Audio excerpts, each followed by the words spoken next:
Good morning. Today's lesson is about Bohr-Rutherford diagrams. So we're going to take what we learned yesterday about finding the number of protons, neutrons, electrons, and we're going to put them in a diagram to show what the atom looks like. So a Bohr-Rutherford diagram is a way to represent the atomic structure of an element. So basically what it looks like. So we still need to be able to do, like I said yesterday, so we're going to take the number of protons and the number of neutrons, and we're going to put it inside the nucleus, or the circle that we use to represent the nucleus. And then the correct number of electrons are going to go in energy levels surrounding the nucleus. You'll see in a second what that looks like. The number of electrons that can go in each of the energy levels depends on how far away the orbital is from the nucleus. So there's a number of electrons that you are going to use for each of the energy levels because you are not going to do any atom that is bigger than atomic number 20. So calcium is the biggest Bohr-Rutherford diagram that I will ask you to draw. There is a formula for finding the number of electrons in each energy level, even if we go beyond the 4 that you are going to do. And the formula is 2n squared. So that if it's the first energy level, so if n is equal to 1, then 2 times 1 squared equals 2. So the first energy level can only hold 2. But what if I had energy level 2? So that's the second ring of electrons around the nucleus. So now I've got 2 times 2 squared. Well, 2 squared is 4, times 2 is 8. So that means there can be 8 electrons in the second energy level. And if we just continue that and we look at n equals 3, 2 times 3 squared equals 18. However, here's where we have to be careful. Because although the third energy level can hold 18, that doesn't happen until we get to the transition metals. So everybody remembers what the transition metals are, right? They're that block across the middle that we're not going to use to draw Bohr-Rutherford diagrams. So for you guys, the filling that you need to remember, so the number of electrons in each energy level for you goes 2, 8, 8, 2. So that's what you need to remember, and you can ignore that 2n squared for now, but when you get to my class in grade 11, I'm going to come back to that 2n squared. So a general Bohr-Rutherford diagram looks like this. So inside the center in that red part is the nucleus, and then the energy levels around the outside.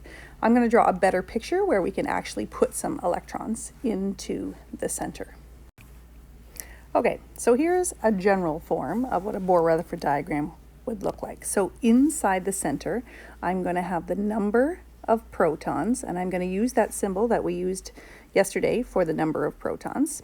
And I'm going to put also the number of neutrons inside the nucleus.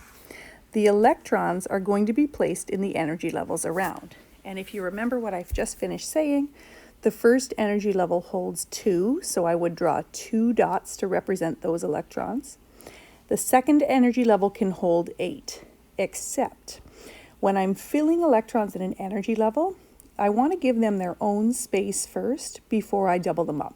It's kind of like you and your siblings. If there are more rooms in the house, you'd rather have your own room, but when you run out of rooms, you have to double up.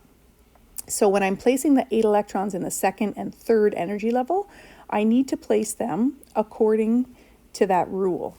So first electron is going to go there. So now I'm at 3 electrons in that atom. 4, 5, 6. Now every room is full. Now I need to start doubling up. 7, 8, 9, 10. So now I've got 10 electrons in that atom so far. If it has more than 10 electrons, I now need to go to the next energy level, open up the third energy level, and I start to add as many electrons as I need into that level. But again, I'm going to fill them exactly the same way in energy level number 2. So 1, 2, 3, 4, 5, 6, 7, 8. So now I'm at 18 electrons. So remember I said I'm never going to ask you to draw more than calcium, which is 20. So the last energy level is never going to have more than 2 electrons in it for you. Know that they do exist, but I'm never going to ask you to do more than that. Okay, so just to label some things here so that you remember what they are. So these little red dots are the electrons.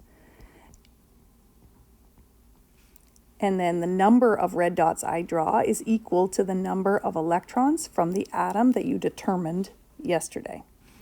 These black lines, they're referred to as energy levels. And we just number them outwards, 1, 2, 3, 4. Inside the nucleus again, we've got our protons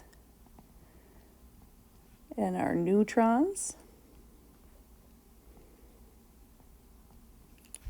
And then when I'm all done my Bohr-Rutherford diagram, I usually draw down at the bottom the element symbol and then the mass number and atomic number. So remember on your assignment yesterday, you learned that mass number was A and atomic number was Z, whatever those numbers are. Okay, and that's one Bohr-Rutherford diagram complete. Let's try an example. Okay, let's do aluminum, 13 and 27. So inside the nucleus of my aluminum atom, how many protons and neutrons should I put in the center? Okay, so most of you hopefully have figured out that I need 13 protons to match the atomic number. I need 14 neutrons, which comes from 27 minus 13.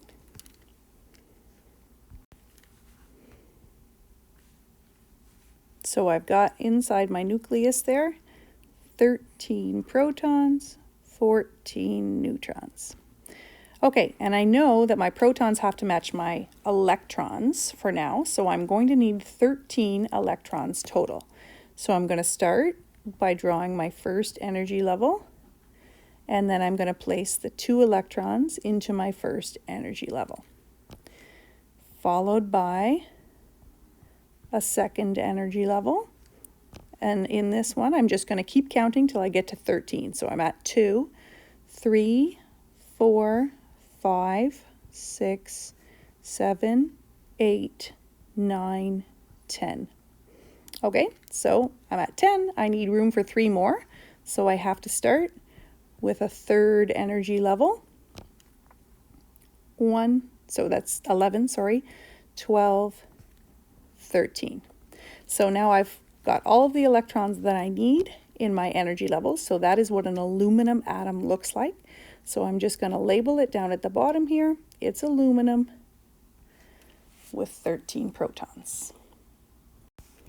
Okay, now I'm going to give you 2 to try. So take a minute, pause the video, try and draw yourself those 2 atoms, a chlorine atom and a magnesium atom. Okay, hopefully you came up with the same thing that I did. So I've got a chlorine atom, 17 and 35, and I've got a magnesium atom, 12 and 24. Okay, the next thing I'm going to ask you to do is to draw all 20. I know it seems like a lot, but we are going to actually look for some patterns and start to understand how these atoms react. So if you look at the other file that I posted, you will see a printed sheet that looks like this. It's got all 20 boxes on it. Excuse me. So what I want you to do is draw the Bohr-Rutherford diagram for each of the elements in the box. So draw the Bohr-Rutherford diagram for hydrogen here, for helium here, for lithium here, and so on and so forth, all the way till you get to calcium. If you can't fit your diagrams in that size paper, because ordinarily I would print it on the giant paper for you, but I don't have access to that, and neither do you right now. You can always use Post-it notes. That makes a really great size. So draw the Bohr-Rutherford diagram on the Post-it note, and then you can lay out the Post-it notes in their proper order to get them there. And then you'll see some questions on the side that are going to ask you about your diagram. So asking you to find the patterns that we have in the periodic table here. I'm also posting some questions for you to think about. Now, these would be the regular think, pair, share questions I would have you do with your partner with the whiteboards. It's really hard to do that here, but I'm going to encourage you, if you have access, to do a video chat with one or two of the students in the class. See if you guys can take a look at your diagrams, talk about it, find the patterns, and connect in some way. Tomorrow we are going to revisit your diagrams on these patterns, and we'll talk about what you should have seen and what the patterns are and what that means for how these atoms behave. Okay, have a great day.